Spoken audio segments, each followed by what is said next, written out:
এই মুহূর্তে যে খবরের দিকে নজর রাখবো, যে সমস্ত প্রতিবন্ধী মানুষজনের প্রতিবন্ধী শংসাপত্র আছে এবং সেই শংসাপত্রে তাদের প্রতিবন্ধীকতা 80 থেকে 100% উল্লেখ আছে এবং তারা কোনো রকম পেনশন বা ভাতা পান না, তাদেরকে জানানো যাচ্ছে আপনারা অতি সত্বর আখেরিগঞ্জ গ্রাম পঞ্চায়েত অফিসের সমস্ত প্রমাণপত্র নিয়ে যোগাযোগ করুন।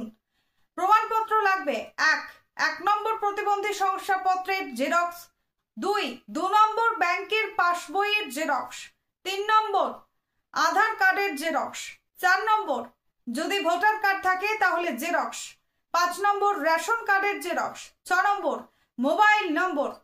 এই সমস্ত প্রমাণপত্র নিয়ে আখেরিগঞ্জ গ্রাম পঞ্চায়েত অফিসে যোগাযোগ করুন।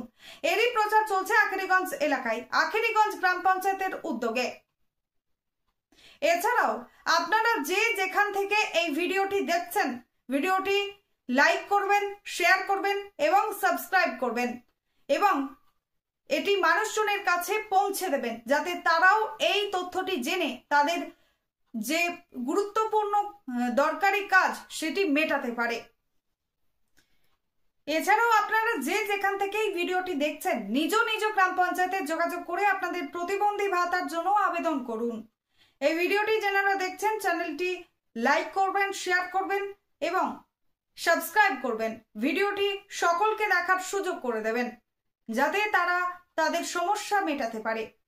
আই লাভ মাই ইন্ডিয়া, মেরা ভারত মহান। আখেরিগঞ্জ থেকে আজিমউদ্দিন শেখের রিপোর্ট, আখেরিগঞ্জ নিউজ।